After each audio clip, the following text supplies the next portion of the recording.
I'm really delighted this morning to welcome our speaker for today, Dr. Liz Such, who will be speaking on the prevention of modern slavery, how research considers prevention of adult exploitation and trafficking. Liz is the Rights Lab and McLaren Fellow in Modern Slavery and Public Health at the University of Nottingham, and the author of the study that forms the basis for today's presentation, which was funded by the Modern Slavery PEC. And she's going to talk about the findings of that study and consider potential ways to reframe modern slavery prevention. And we also have with us on this seminar Dr. Habiba Aminu, who's the Rights Lab Research Fellow in Prevention of Modern Slavery and Human Trafficking, who will be joining Liz during the Q&A to respond to your questions. So I'm going to leave Liz to speak to the study and the findings. But just to say, it's particularly good to be having this session and having Liz speaking this morning, given I think the kind of increasing momentum we're seeing towards discussion and adoption of a prevention approach to modern slavery. So Liz, I'll hand over to you now, disappear off screen, and then I'll come back when you're finished for the Q&A.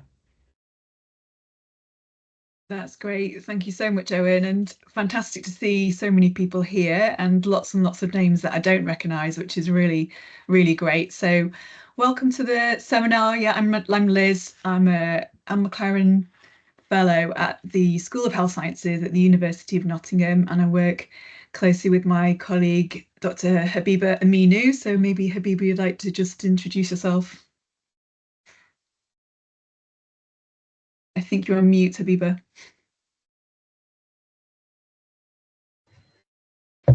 Hello, everyone.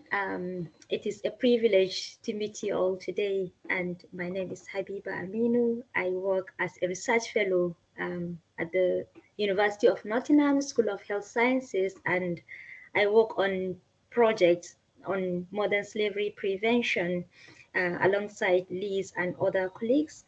And I'm one of the researchers with Liz that work on this project. That's great. Thanks, Habiba.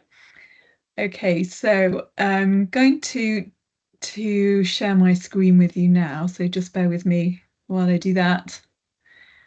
And the presentation today is slightly unusual in how we've sort of approached trying to talk through what we did with this particular project. So I'm using a building as a way of presenting the findings, but I'm also using it as a metaphor. So hopefully you'll be able to bear with me with this metaphor on preventing exploitation and trafficking, because it requires many building blocks. So when we talk about prevention, we're thinking about lots of different parts of what could be described as something like a building with something that has many rooms, and that we need all of these rooms in place and in use to make a full and functioning space that feels like it's working, that feels like it's lively, and ensuring that prevention is a whole system.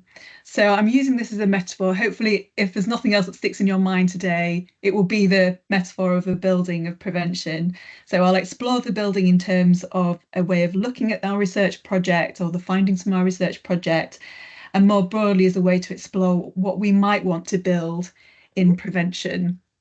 Okay, so let's go through the building starting at the beginning, at the entrance, so that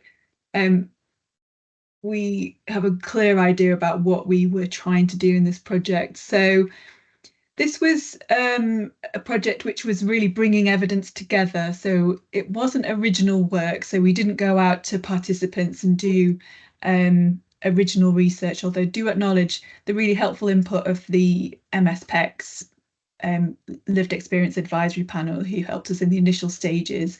But what we wanted to do was to look at all research reports produced by the Modern Slavery and Human Rights Policy and Evidence Centre between those years 2020 and 2024, and took us to about summer this year. We were looking at these questions. So how many and what type of studies looked at prevention? What were the characteristics of studies that provided insight on prevention? What levels of prevention were explored, and what were the main prevention knowledge gains and gaps? And I'll talk through a little bit about what we mean by the different levels of prevention.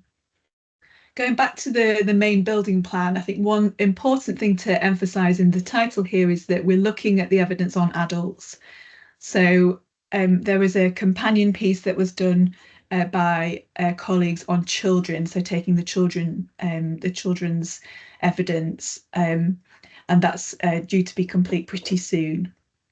Okay, so that's what we were looking at. If we go into the first room, maybe some simple definitions that we probably should cover just now. So this is what we mean by prevention, and this definition was developed as an outcome of a previous study, so not this one, but a previous study that was funded by MSPEC, exploring what prevention is, what interventions could be used to prevent human trafficking and exploitation. So from the participants in this study, we had devised this definition of prevention as an ongoing process. So it's something that doesn't stop, it happens all the time.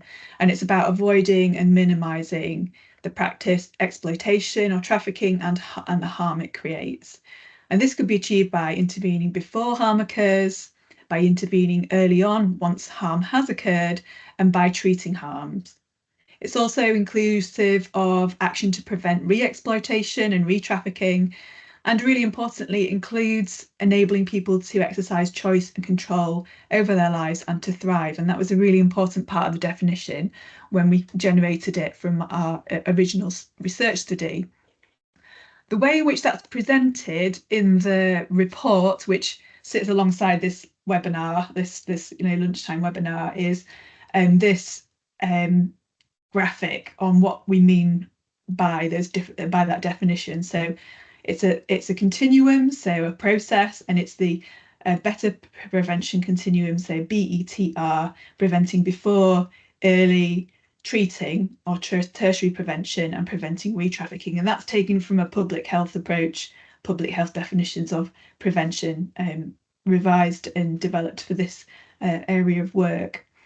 When we did this study, we had some idea from the research that existed that there were 5 different pathways that we could identify to prevention. So pathways of prevention, including access, literacy, power and control, deterrence and disruption, and partnership. And just to sort of explain those a little bit more, these are the 5 pathways. So access being ensuring that all people have access to the fundamental things in life, such as a safe place to live, financial resources, access to dignity and rights. Literacy being the enablement and development of knowledge and in-depth understanding of exploitation and trafficking, including many different populations, so victims, survivors, people at risk, statutory and non-statutory agencies, and the general public.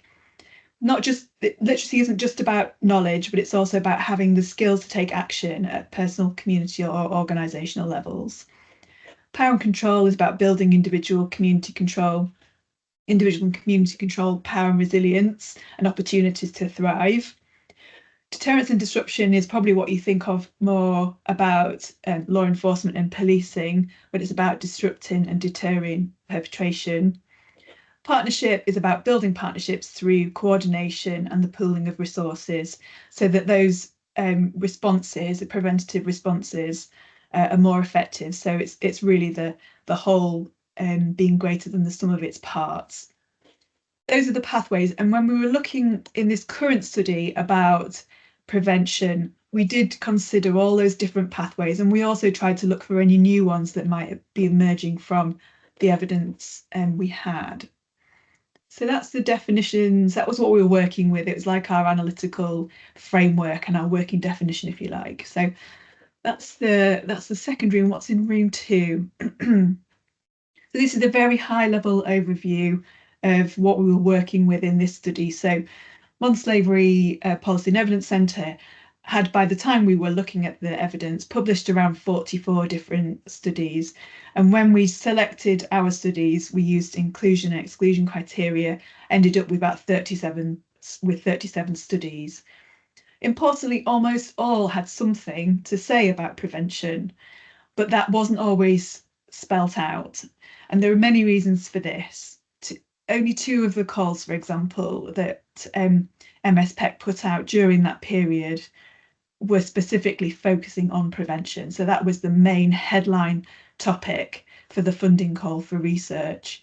So it's not surprising that many studies didn't foreground or highlight prevention. So it's not surprising, but that's something we might want to think about in future, not just about the research that's commissioned, but thinking about how we frame, how we headline prevention in what we do, given that prevention, like Owen said, is something which is really building as an agenda and really want to prevent exploitation from happening in the first instance. So maybe if we spell it out more clearly, it might make the connection more obvious.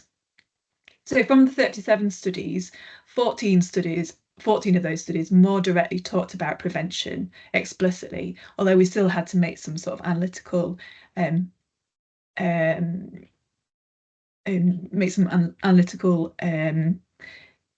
interpretations. So 14 studies is what we're going to look at next, the 14 that were more directly talking about prevention. No study defined what prevention meant. And again, that's something we might want to think about in terms of recommending how we carry forward research on prevention, and also how we might talk about prevention in policy and practice. And studies didn't explicitly often talk about the different pathways to prevention or different pathways of prevention. And again, that's something we might want to be more explicit about when we think about prevention research and policy in the future. Okay, so we've explored the top floor of our prevention building. What do we have underneath? So what's the main substance of what we found in the study? Let's go to room 3.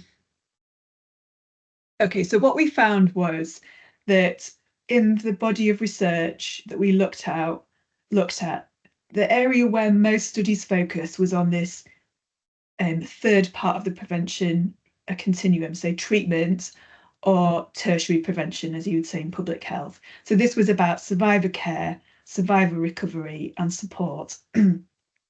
7 out of the 14 more depth studies that looked at prevention considered this area of prevention. And there were 3 main themes: the needs and priorities of survivors, getting care and support right. So, for example, ensuring that care and support was culturally competent and that practice was trauma-informed. And also, these studies considered the kinds of structures and systems that supported effective care, support and recovery, and also some of the issues that undermined that effective care, support and recovery. Just to highlight this a bit more and to provide an example, the modern slavery core outcome set study, which was a really very detailed, very in-depth study of the kinds of outcomes you would expect to see and want to see from survivor support and recovery services, highlighted these 7 kind of minimum areas where we should be looking at survivor outcomes of interventions. And that included secure and suitable housing, safety from traffickers, long-term consistent support, compassionate trauma-informed services, finding purpose in life, access to medical treatment and access to education. There were other outcomes as well, but these were the highlighted 7 areas. So those really represent some really good examples of what we mean by effective tertiary prevention. So all of those things will contribute to people being able to recover well from experiences of trafficking and exploitation. The other area of research in this field was about many of the things that prevent people from experiencing those sorts of effective services. So the things that failed to effectively care for, support people who were recovering from exploitation and trafficking. So, for example, discrimination based on race and gender was an example from the studies. Labour recruitment malpractices such as underpayment was a good example as well of where systems were failing to provide the right sort of environment for people to recover. Long-term or long debilitating waits for decisions in either the national referral mechanism or in asylum decision-making was another example of where tertiary or treatments in prevention were failing. There's also issues around unsuitable and low standard accommodation for people who are going through systems of protection, such as the NRM, and also issues around criminalisation of victims. So some of the study, one study in particular, was focusing on modern slavery victims in prison environments and how criminalisation had affected their lives and affected their recovery, and how those environments could be changed to support victims and survivors. So that was quite a decent body of evidence, a decent body of work on tertiary prevention or treatment.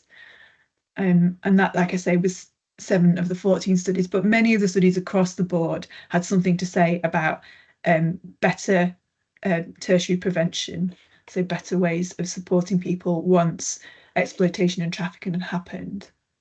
Let's go back and see what might be on the main stage. What's the main kind of issues that we think we probably could be doing better on from the evidence that we've got? So here we found that although ambitions for prevention in modern slavery and human trafficking research is about doing as much as we can to prevent exploitation from happening in the first place. So this is where the saying prevention is better than cure comes from. There was really very limited research in this area. There was also quite a limited research based on early intervention. So if we are not effective in stopping exploitation and trafficking from happening in the first place, then we really want to try and stop the problem as early as we possibly can. So early intervention is super important. So we found some limited evidence in that area too. And we also we didn't have many studies that explicitly focused on re-trafficking, and that's one of the benefits of the new call for evidence by the MS-PEC, and that there's a focus on re-trafficking in particular as an area for prevention. So on the topic of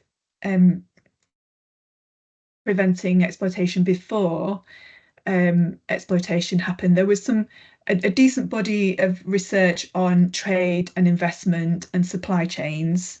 So if you remember, 37 of the studies were chosen overall. There was quite a large number of studies that focus on supply chains, and that's something that's been observed in previous reviews of evidence. So we know that there's a decent evidence base on supply chain governance, for example, as a mechanism of preventing exploitation and trafficking.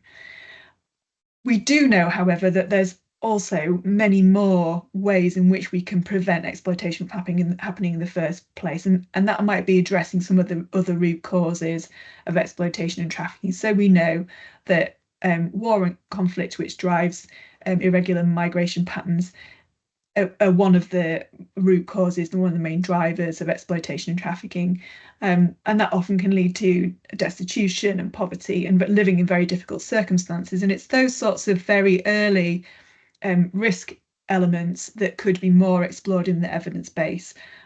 We found that in our previous study, and we found it again here, is that we didn't have much to play with, much to go on in regards to sort of preventing what we can do to prevent some of the root causes of exploitation and trafficking in the first instance. So although we had some good evidence around trade and investment and supply chains, that was probably one of the only areas that we were able to find work on. And importantly, we've got there some evidence which is about the mechanism of deterrence and disruption, and also access, so giving people access to the fundamentals in life. So we did have something on before exploitation happens, but not very much. And similarly with early intervention, we mostly drew insights on failures to act in terms of understanding early intervention. So there were some examples from the literature. For example, Carol Murphy's study on British victims and survivors. There was evidence there that the contact with some essential services such as health, social care, social work, schools, for educational settings for young people, where there were early warning signs that somebody might be experiencing exploitation or trafficking, that the actions of professionals didn't always intervene early. There wasn't an early intervention when those early warning signs were there. And there were other examples of failures to act where something could have happened to reduce that person's exposure to further exploitation and trafficking. So we were able to find a few examples of what early intervention could have looked like, but didn't because of failures to act. Bringing those things together, authors found some helpful insight on some of the types of interventions that may be useful in the future that bring together both action before exploitation happens and early intervention. So there were some reflections on destigmatizing and de-shaming systems, services, and encounters. And so that might look like interventions to try and reduce the stigma and shame associated with either exploitation and trafficking, or the difficult circumstances that people might be living in that they might feel stigmatized or shamed because of them. So people that may be living in irregular migration situations might feel stigmatized and not wish to come forward, and then be more exposed to the risk of trafficking and exploitation. Similarly, services or service encounters that were not particularly sensitive or competent may in fact then prevent early intervention. And so destigmatizing those situations, de-shaming those situations through improved professional practice was one of the recommendations that you could make from this body of work. So on the main stage, we wanted to see some really helpful evidence on prevention at this stage in the continuum, but we were struggling a bit to find more. But that isn't surprising, because that is also reflected in the broader evidence base, not just from what MSPEC have commissioned here. Okay, in the discussion room then, just at the end, what did we learn? Well, we learned through looking at this body of work that prevention really is a dynamic system, and that one part of the building is insufficient. So getting treatment and tertiary care right is not the whole answer to providing a preventative full system to support people, so that risk is reduced and that people are dealt with well when the worst thing does happen. So it's a dynamic system, it's multi-level, it goes across, prevention can go across the individual, family, community and societal level, policy level. Intervention is important before, early, after, and as a way of preventing re-trafficking, but we don't have equal emphasis in those areas across the evidence base, and we need to see more early on or upstream. We can learn a lot from failures as long as we act from them, and that we should maybe start to see prevention more as a system or a building, as in this metaphor. Some reflection points. Some other studies identified lived expertise as a really important element of designing better preventative interventions, and also designing better research that dealt with prevention. So we should take that on.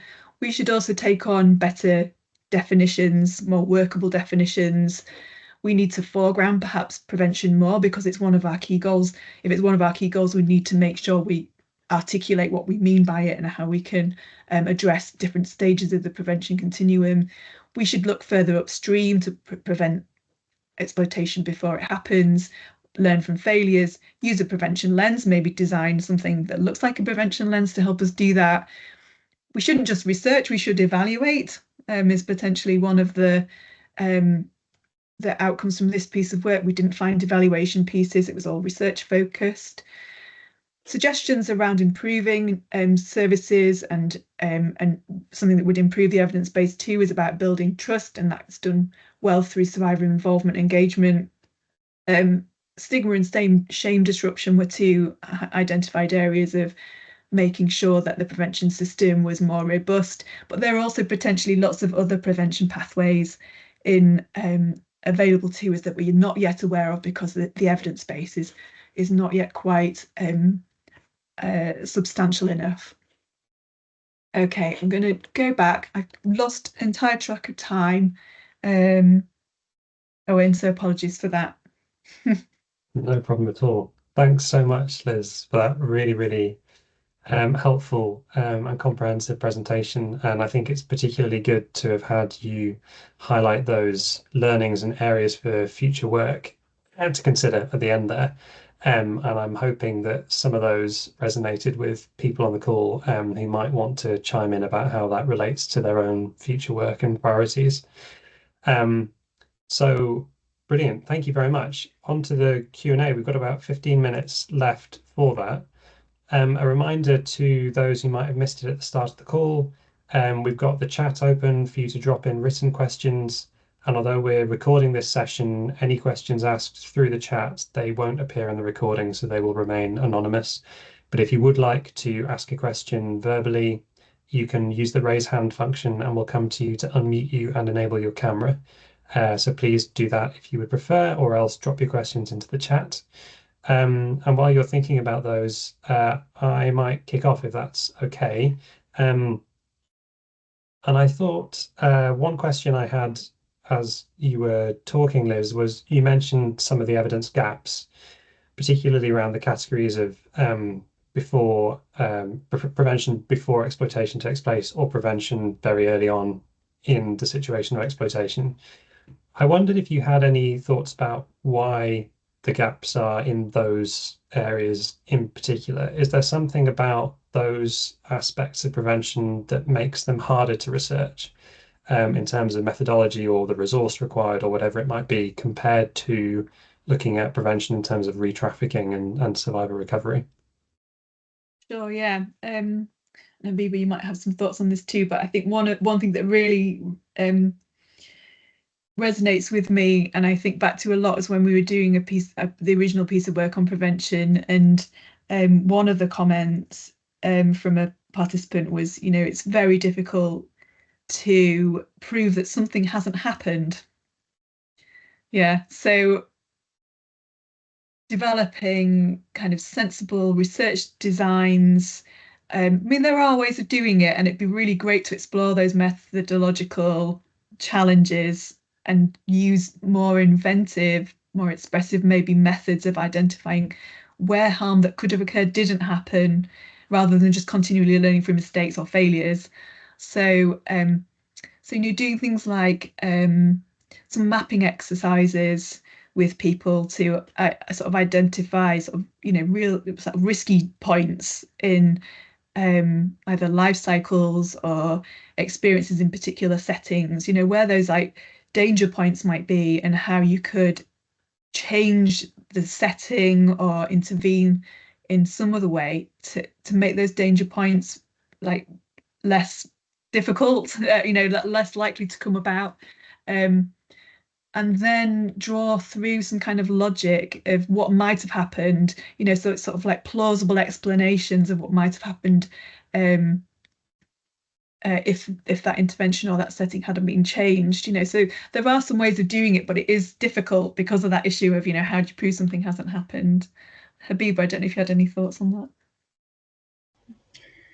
Yeah, I see it as, why we have more of tertiary prevention studies is like, generally as humans, we are more reactive to things. We see survivors. So what we always try to do is to address issues when it occurs, as Liz said, and primary prevention is more around latent issues. So we don't see them like glaringly, and people don't come out to talk about.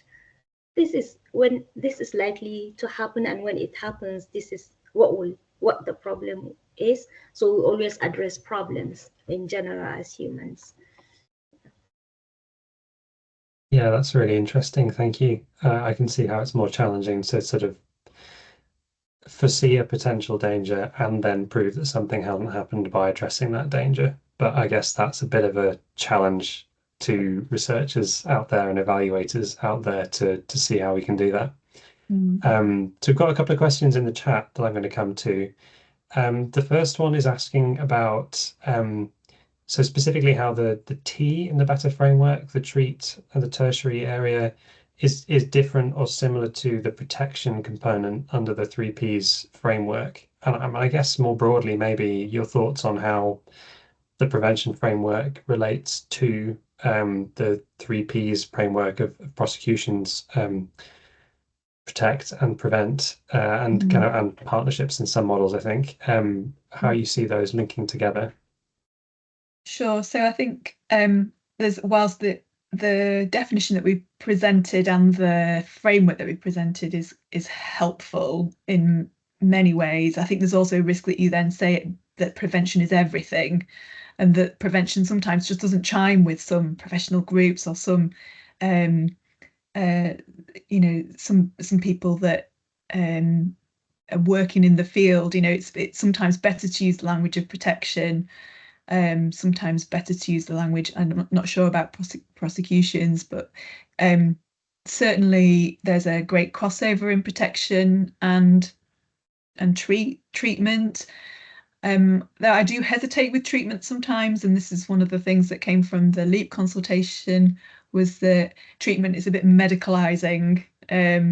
So whilst some survivors may need medical treatment, the emphasis is more on care and support and recovery than it is on treatment. So there's definitely a question there. But I think it does differ from protection overall in that it's considering the person at the centre with many and a variety of needs, rather than protection, which may be less person-centred and may just be thinking about one aspect or less of the whole person in an aspect of protection. So I would say treatment is more about care, support, and recovery, whereas protection, I suppose it has that slight sort of emphasis on the kind of law enforcement element, or some may interpret it as quite paternalistic. So that's there's a differences I see.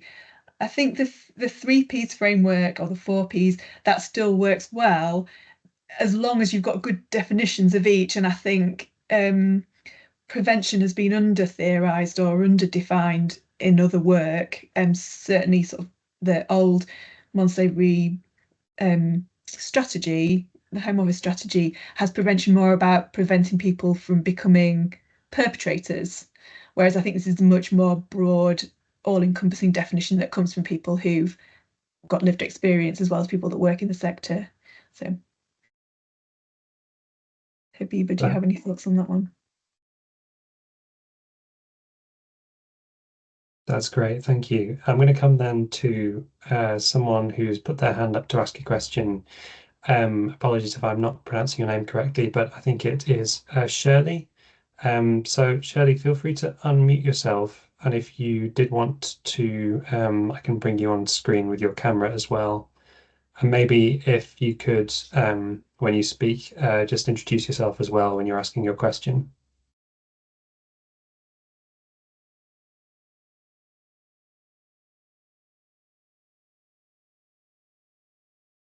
I don't know if you can hear me, Shirley.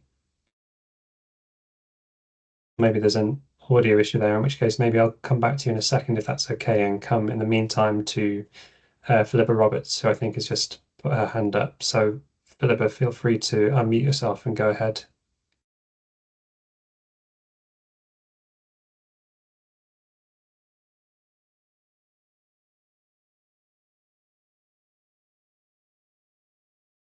Okay, apologies if that's not working. But I did see, Philippa, that you asked a question in the chat, so I will go to that if that's okay. So the question there is, Hope for Justice do work on primary prevention through international programs. So we'd be interested to get thoughts on improving research and evaluation in this area. And I guess relatedly, asking about proxy indicators for common vulnerabilities, and could they be utilized as part of evaluations, I guess, of interventions before the harm actually occurs? So I guess maybe two linked questions there. Yeah. So on proxy indicators on common vulnerabilities, so it'd be interesting to see, what those are and how they've been generated. I think that's concern around using proxies is that there's got to be some sort of like underlying logic, if not evidence, behind those proxies. I'd be interested to know what's a shame we can't hear Philippa speak, what sort of things are being used there. And I also think on proxies, it's useful to think about not just individual vulnerabilities, and very much helpful to think about the circumstances in which people live. And so, like an exposures thing, what people are exposed to in communities, in settings, in social networks. So, influences from the outside. So rather than vulnerabilities being something as inherent in a person, more about the circumstances within which people live. So I'd be really interested to know more about those sorts of proxies. It'd be really interesting to think. It's similar in public health research with risk factors. So you have to have like quite a solid confidence in the risk factors that are being used so that they don't then drive actions that might not be useful or could even be harmful. So yeah, it's kind of helpful comment there. Have I covered that one? I think that's really helpful. And I apologies, everyone. Our ability to unmute you doesn't seem to be working as it normally does. So I think we're going to have to stick to questions in the chat. But we just have a few minutes left. I think time to maybe do one more question and then wrap up. So what I might do is combine two that we've had in the chat, or one question and one comment. So we've had one comment from Lola, sort of talking about the Home Office Modern Slavery Fund, mentioning one recommendation from their work that the provision of recovery support should go hand in hand with strengthening national institutions and services, which I think relates to a question that Godwin Morker has asked above, asking about the importance of training for, in particular, in that question for law enforcement officers and civil society. But I guess training is maybe part of that strengthening national institutions in a way. So I wondered if you could perhaps comment on those together, and then we'll wrap up after that.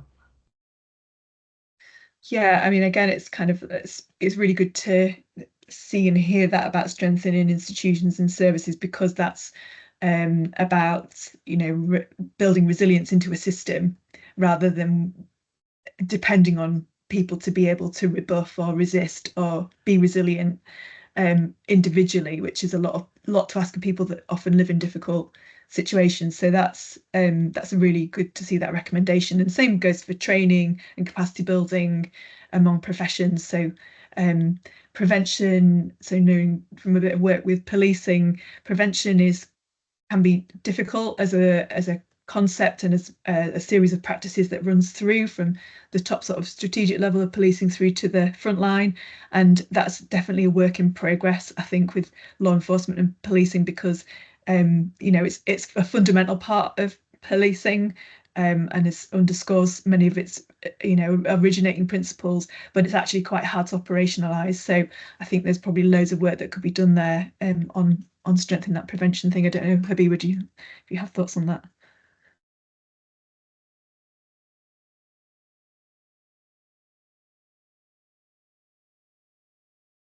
Great. In that case, we're nearly at time. So I think we're going to have to wrap up at this point. So just to say thank you so much, Liz and Habiba, for joining us today and for speaking about that research project and its findings. It's really interesting. There's a lot more we could dig into that we don't have time for. But as we've said, I think this is the sort of start or part of hopefully a longer, wider conversation that can continue. Thank you so much, everyone, for joining us. It was brilliant to see so many of you on the call. We will drop a link into the chat for a feedback survey. It takes 2 minutes to complete. It's completely anonymous. We would be hugely grateful if you could complete that. It really helps us to improve these events and think about what topics to focus on. Lastly, when you signed up to attend this, if you said that you were happy for us to contact you in future, we'll add you to our newsletter. You can also sign up yourself on our website, or you can join our Google group mailing list if you'd like to do that, which has about 300-ish members, researchers, and practitioners, UK-based and international, all working on modern slavery. It's a great space to form links and share work. And we will be in touch with everyone who joined today, hopefully before Christmas, with a link to the recording of this session once it's available, and any follow-up news and updates. So thanks so much again, Liz and Habiba. Thank you everyone for coming, and hope you have a good rest of the day. Thanks.